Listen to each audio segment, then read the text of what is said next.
Welcome back to my channel! So, kasama ko ngayon si Ate JD. Yan. At kumakain siya ng pansit canton. At ako naman ay kumakain ng Shin Ramyun na maanghang. At yung katabi ko Nina, nandito, naubos na yung pagkain niya. Ayan, andun siya, si Black Rose TV.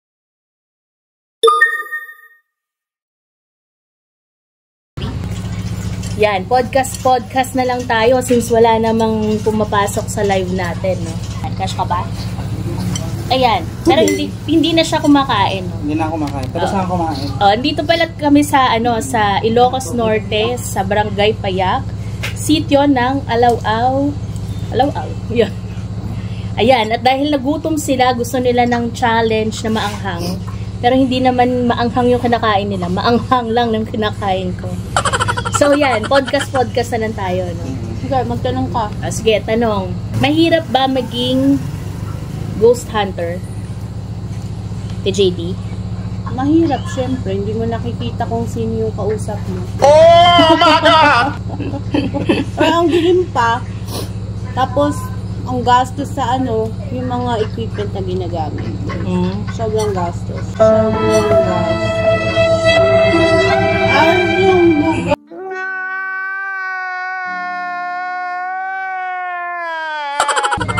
Yung lugar, talagang ang hirap maghanap ng lugar, guys.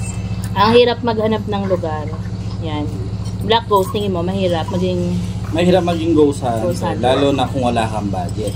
Talaga naman. Oo. Kaya, ito lang masasabi ko. Kung magiging ghost hunter kayo, maghanap kayo ng magiging sponsor niyo.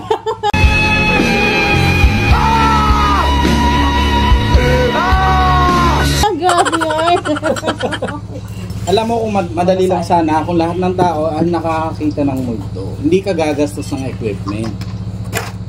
Ngayon, gusto mo para mapaniwala mo yung mga tao, kailangan mo ng mga equipment. Kasi doon lang sila naniniwala. Yung tinatawag na poltergeist na napapagalaw nila yung mga gamit. So wala tayong budget, ghost to black. Tama ka. Yung sa tapat nila. Wait lang, guys. Ayun ba? Hi, Omil! Kasama namin. Guys, nagti-TikTok siya. Follow niyo siya sa TikTok. Wow. Romel Aldos. Mas malaki ng konti. Belgian Malinois. Talino yung ganyang aso. Mamaya? Sige na. Tama ka, dali. For experience, tapos TikTok mo. Tapos mamaya mag-iikot kami dito. Pupunta kami Bali. Ay, nagpunta pa na kami doon sa lumang bahay. Sa bahay namin? Hindi, yung... Saan ka ba yun? Saan yun? Kamag-anak nila.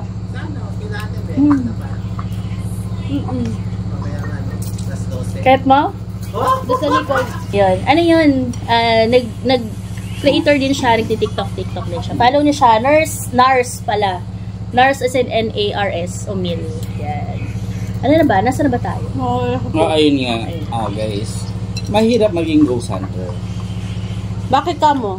Bakit kasi unang-una, marami kang trials talaga na gagawin ang mga pagsubok na darating sa iyo. Unang-unang kalaban mo dyan yung mga basher. Kasi kung papa-epekto ka sa kanila, talo ka. Ayun, kung di mo sila papansinin, panalo ka. Kasi magsasawa din yung kakadibang sa iyo. Tapos, pangalawa, yun nga, sabi nga nila, kailangan mo ng equipment para sa mga debunker. Ginagamit mo lang ng equipment na yan para na napaniwala mo silang meron talagang multo. Ano bang tawag doon? Hindi naman lagi na kailangan ng mga equipment. Minsan nararamdaman mo diba? Na which is hindi mo maipakita. Minsan hindi rin naman umi-effect dun sa sa mga equipment din Sila nararamdaman nila. Nararamdaman ko. May third eye si Black Rose. Si ate. Wala. Manifesting. Smoke screen. Manifestation. Thank you, Lord. Manifestation. Nag-iilaw na ayan. Smoke screen yan. Okay, pangalawang tanong. Bakit kayo sumabak sa ghost hunting? Wala lang. Sino may kasalanan? Si Boss Rino. Anong ginagawa? Sabi niya sa akin, tinuro ko lang yung lugar eh. Sabi niya, anong ginagawa mo dito kung hindi ka naman mag-vlog? Mag-vlog ka na. Pagi nag-vlog na ako, ayan na, tuloy-tuloy na guys. Meron naman siyang budget. Diba? Sinabi ko kay Boss Rino dati, sama ako Boss Rino. Nakasama ako.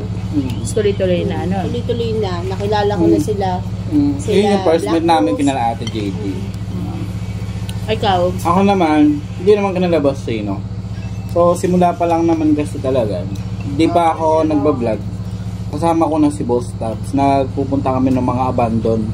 So, mahilig na kayo mag-ghost hunting? Yung unang abandon na pinuntahan namin is pinaka-top most haunted places dito sa Pilipinas. Ay, sa? Ay yung abandoned Clark Hospital. Okay. Yun, unang pumasok doon na hindi vlogger. Pero dito siyempre pumasok yan sila Ana de la Cruz, sila Ed Caluwag. Ayan. Kami nun, hindi pa kami vlogger nung first time pumakapasok yan. So ibig sabihin, wala pang video, hindi pa kayo nag-vlog-vlog. Marami na kayong napapasukan ng mga abandon. Mga year mga year 2014. 2014. Tagal na rin pala. Year 2014. 2014 wala ako. Nagsuputan naman yung Ghost Hunter ng COVID eh. Di ba? Talaga? Oo. COVID lang. Sila Domstil, sila Dax, yan. Kasi so OG pala si Dax. wala kasi pagkakakitaan nun eh. No choice, hindi ka makalabas kaya nga gumawa sila ng way para kumita. Yun yung ginawa nila pag-ghost hunting. Ako naman, di naman dapat talaga ghost hunting ang gusto ko. Exploration lang talaga ang gusto ko. Syempre, nasama na kami sa inyo. So, might as well na i-try na rin, di ba? Na kasi, kumbaga parang bonus na rin yun eh. Kung nandun ka sa isang place na abandoned. Hindi ko talaga trip yung kinakausap yung moment to. Nagulat ako, sabi ni Kuya MK, maglabas na tayo ng asin, tapos mag-ritual tayo. Sabi ko, taga lang. Saglit lang. Wait. There's more. Kaya yun.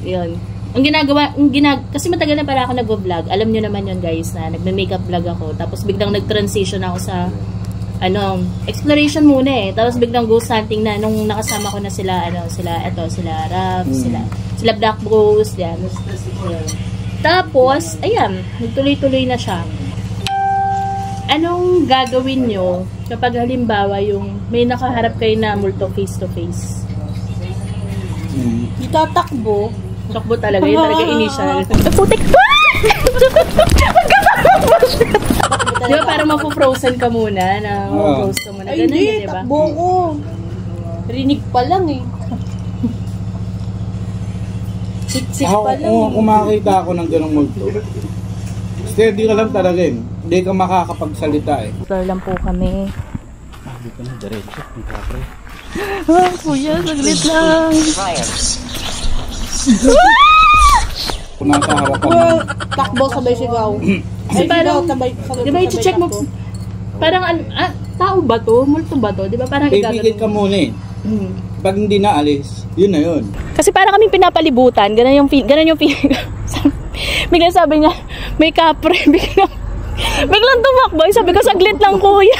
Biglang tumakbo. Napasigaw tuloy ako. Nangyari kasi sa akin dati, yan yung bago lipat kami ng Pampanga. Inutusan ako magtapon ng basura, hating gabi na yun. Dun sa tapat namin, dati bungalow house lang yun bago naging Saudi house. Saudi house kasi yung design ng bahay. Ngayon, nung nagtatapon ako ng basura, akala ko dress lang na nakasampay. Yun pala, napansin ko papalapit na yung tumagos dun sa bakal. Pagtagos niya, hindi talaga ako makagalaw. Nung narinig ko lang yung boses ng tatay ko, ang tagal mo magtapon ng basura, sabi niya sa akin. Pero ano yung talaga, nakatingin lang siya sa'yo, gano'n? Hindi gumagalaw nga eh. So papalapit sa'yo? Papalapit talaga. Tapos ayun, doon ako nakatakbo. Nung tinawag ako ng tatay ko. Buti lang dumating si tatay. Kumbaga pag nakakita ka, parang nabingi ka. sa katahimikan. Pag Biglang nakakita umakyat ka. yung dugo mo sa ulo. Oo, yung parang sobrang tahimik, kayo na lang dalawa ng multo. Parang ganun yung pakiramdam. Ikaw, te, ano ka na ba? Hindi naman ako naka-experience na makakita, pero naka-experience ako sa sa Pansol Laguna. May sinilip ako doon na isang kwarto. May mga doon, yung parang chair ng armchair. Yung armchair sa Bakit school. chair? Sa school. Sa school, parang patong-patong siya eh. Tapos may mga monoblocks. Basta maraming puan. Sumilip akong ganun. Hala, lumipad si upuan. Parang galit yung multo. So, tumakbo ka? Ang pakiramdam ko nun, nagulat ako na parang tumayo yung mga balahibo ko. Hindi ako tumakbo. Hindi ako Hindi naiyak. ka makatakbo eh. Hindi ako tumakbo. Tapos punta na lang ako doon sa kwarto namin. Tapos, kunento mo na. Hindi ko na kwento. Ngayon, nung pag-alis namin doon sa resort, doon sa Saan mo kunento? Kunento ko, ganun din pala sila, may nararamdaman doon. Saan Pansol yan? Hindi ko na matandaan, college years ko pa nun eh. Ayan, gala kasi. Kung saan sa niyayaya eh. Ako, wala ko experience. Sa lang siguro, doppelganger. Yun lang nga. Pero ilang beses ko na rin naman ako kwento yun. So, might as well, alam nyo na rin kung ano nga yung experience ko. It's doppelganger. Ayan, doppelganger. Not double ganger. Doppelganger. Ayun. Anong pinaka nakakatakot na place na napuntahan yan? Ano ba pinaka nakakatakot na place na napuntahan ko? Ako na, mauna. Sige. Sa Candaba. Kat naman siya. Natakot ka talaga doon, girl? Girl, hinawakan mo yung kamay ko. Diretso lang to, guys. Diretso lang namin. At ang lamig ng kamay ni Ice. Ayaw sa cementerio. Ang lamig ng kamay ko, girl. Iba. Kasi magkaganyan kami, guys. Hindi kasi nakita sa video. Magkaganyan kami, oh. Ganyan, magkaganyan kami. Biglang tinanggal, tapos nagtatatakbo. Ayaw pa naman ang takbuhan. May ina ako sa takbuhan. Hindi talaga, parang iba yung pagpasok mo pa lang. Sa totoo lang, guys, ayoko talagang mag-explore sa cemetery. Yun talaga pa. Siguro sa lahat ng kahinaan ko as ghost, hunter. Siguro ang cemetery talaga ayoko. Nakakatakot na napuntahan ko yung sa morgue sa Clark Airways, Pampanga. So, papasok na kami ngayon sa abandoned morgue dito sa Clark. Kasama ko si Mikmik. Hi, Mik. Ako okay lang. Yun lang, hindi lang masyadong na-feel namin dahil dami namin eh. Daming boses na boses na mga kasama namin, mga vlogger. Pero kung siguro mag-isa lang or kayo-kayo. Kasi mag-uumpisa pa lang kami ni MK nun, may meron ng paramdam. O may boses vlog, na. Kung may gumanon na eh. Excuse. Kami nga, sinabi pa yung pangalan namin. Sabi ko, huwag sasabihin pangalan namin. Kunwari, duo, Saan solo. sa Clark Airbase? Sa morgue, oo. Kasi sinabi ni ay, si pala yan? Si Boss Pong, si Pangalanan lang natin sila sa pangalang Toot! Ayun. Kaya gumante ako, Gion ba sabi ko, sasabihin yung pangalan ko, sabi ko. Napakati na lang ng ulo si So, ano yung pinaka nakakatakot na puntahan? Sa Clark? Clark talaga. Clark Hospital, no? Yan. Yung nasa vlog ko at saka vlog ni Ate JD. Ewan ko kung nag-vlog ka naman. Hindi ka pa nag-vlog no? Saan? Sa Clark. Hospital. Hospital mismo. Yung loob na pinaka-square. Hospital. Wala kaming vlog doon. Wala kasi yun. Guys, kasi yung Clark Hospital, iba pa yun sa pinuntahan namin morgue. Yung hospital talaga. So, yun talagang, yung original nun, hindi namin napuntahan kasi ginagawa na siyang museum. Bawal nang pumasok sa loob. So, ang pinuntahan namin na nasa video namin sa YouTube is yung sa morgue. Yun. Ayun. Ano pa? Second of the most na nakakatakot kung napuntahan. Cresta del Mar. Sa La Union yan. Bakit nakakatakot? Kasi doon talaga grabe yung mga paramdam nila. Yung alam mo, ate, yun dito hindi naman sa matagal na yung bahay. Ganun na ganun yung nangyari sa amin ng Cresta del Mar. nag-snake yung bahay. Nag-shake yung bahay. Oo. Snake talaga yung bahay. Ganun na ganun. Panoorin niyo yung video namin dun sa Kubo kapag na-upload ko na to. Abangan nyo. 100, mga ganun, technically 100, sorry, mumuya pa ako. 100 years old na bahay dito sa Ilocos Norte. Pinuntahan namin. Ano kami dun? Nag-investigate kami doon. Na guys, mamaya babalikan natin nga ng 3 AM challenge. Ikaw na lang. Oh no! Nahihilo ko dun eh. Doon kami bala na. Doon kami matutulog. Charot. Upo kami doon. Hindi ko kinaya dun. Talaga? Diba? Hindi naman sa hindi kinaya. Kaso kahit nakaupo tayo, gumagalaw yung bahay. Kasi nga nakatilt na guys. Kahit nakatilt yun, Michelle, hindi yan gagalaw. Kung hindi tayo gagalaw. Kasi nung naglakad naman tayo, hindi naman siya nag-shake. Alam mo naman yung shake tsaka yung lakad na. Eh. Pero doon pa lang sa labas eh. Nag-shake na eh. Ramdam ko yung, bakit ako nahihilo? Diba? Iba yung hilo mo, girl. Iba yung hilo. Alam kong nagtitilt yun. Alam kong hindi siya pantay. Pero bakit ako nahihilo? Parang gumagalaw. Ito lang, kuya. Ayan. Oh, ano pa? Pag ikaw yung halimbawa kayo, may itatanong sa inyong advice as ghost hunter. Ano yung may advice mo? So, sige. Ako ma-advise ko na lang na once na pumasok kayo sa ganitong ghost hunter community, unang gagawin nyo is always mag-pray kayo bago kayo sumabak sa isang lugar, sa mga abandoned places. Alam mo anong pinaka nakakatakot sa ghost hunter? Hindi naman yung makakita ka ng multo eh. Dahil gawin natin na pumupunta tayo ng abandoned places, di naman natin alam kung anong meron na dadatnan natin doon. Baka merong mga tao doon na gumagamit, di ba? May sinasalvage pala doon sa lugar na yon. Yung mga tao talaga nakakatakot. Alam mo yun yung nakakatakot talaga.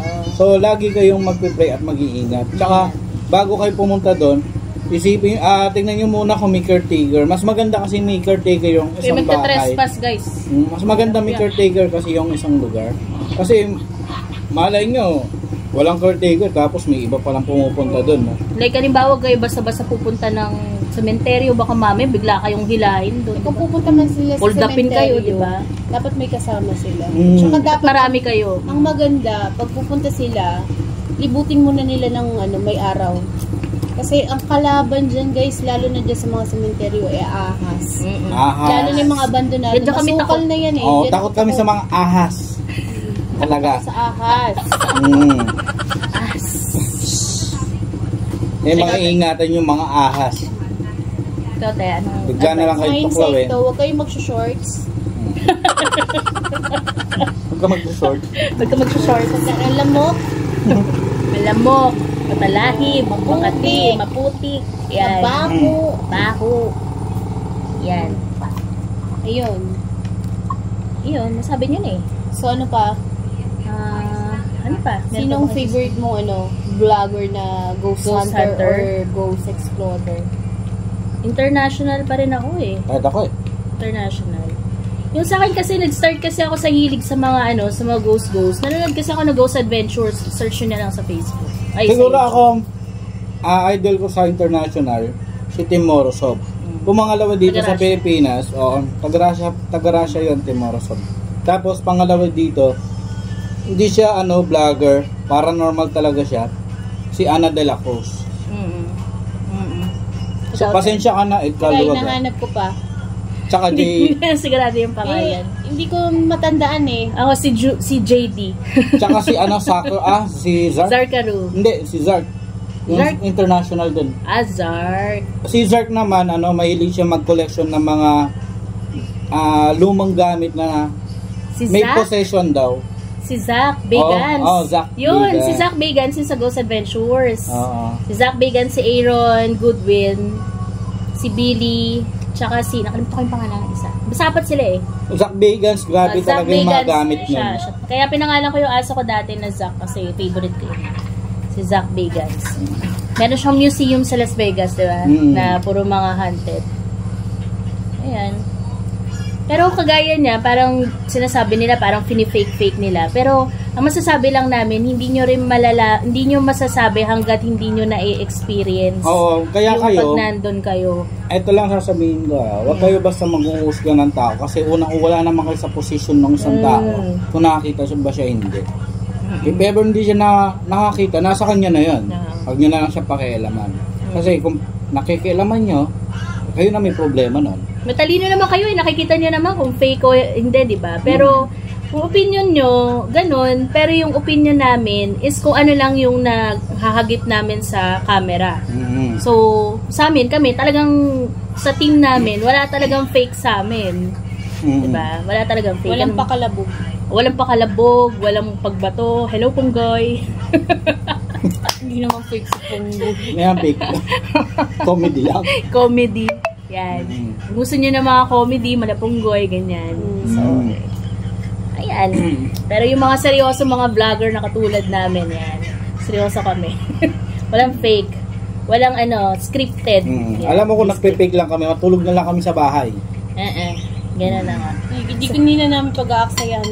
Hindi kami magsasayang ng budget o mga equipment namin. Kung fake lang gagawin namin.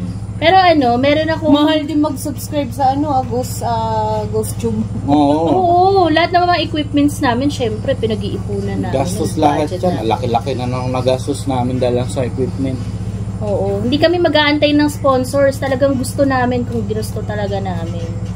Tsaka ang hirap maghanap ng mga abandoned places, guys. Tignan nyo, dito kami sa Ilocos Norte, napakamahal pumunta. Ako, sasama ba ako dito? Tingnan nyo. Kung gagawa lang ako ng fake. Diba? Kung for views lang, diba?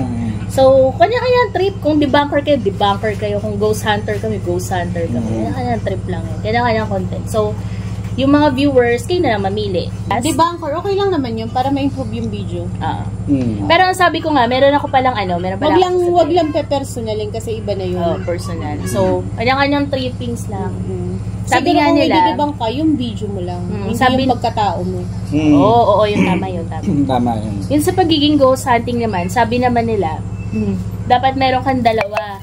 Timing tsaka relevance. Timing dun sa mga dinedebunk mo at yung relevant ng kung ano yung equipment na meron ka. So, huwag na nga yung debunking. Mahala sila dyan. So, yun lang, yun. Ano pang gusto niyo sabihin bago ako magpaalam? Shoutout sa aking mahal. Pangalanan mo, pangalananan. Zair Ahmedov. Wow! Alam na. So, yan guys. Shout out. Batiin nyo na gusto yung batiin. Shout out daw sa family Domingo. Shout out Daddy Eds, Kent. Shout out Jaja, Aldrich, Mama, Nobe. Shout out sa mga taong may minamahal at nagmamahal at walang minamahal. Nagpapasalamat kami sa mga pamilyang Aldos. Pinayagan kaming mag-explore dito. Tumira sa bahay nila. Tsaka, shoutout pala sa palaging pagsuporta sa mga nanonood sa amin. Sa mga viewers, sa mga nag-subscribe, sa mga moderator natin. Shoutout. Shoutout sa inyong lahat. Shoutout sa mga nanonood na hindi naman tinatapos yung video. Naboboring. So, yun lang guys. So, kami mag-exit na kami. So, like, share, and subscribe to this channel. Sa susunod muling pagkikita. And this is Black Ghost TV. This is Ice Domingo. Shady Files. Hanggang sa muli. Paalam. Bye-bye. I live inside my own world of make-believe. Kids screaming in the cradles, profanities. I see the world through eyes covered in ink and bleach. Cross out the ones who heard my cries and watched me weep. I love everything. Fire spreading all around my room. My world's so bright, it's hard to breathe, but that's alright. Hush.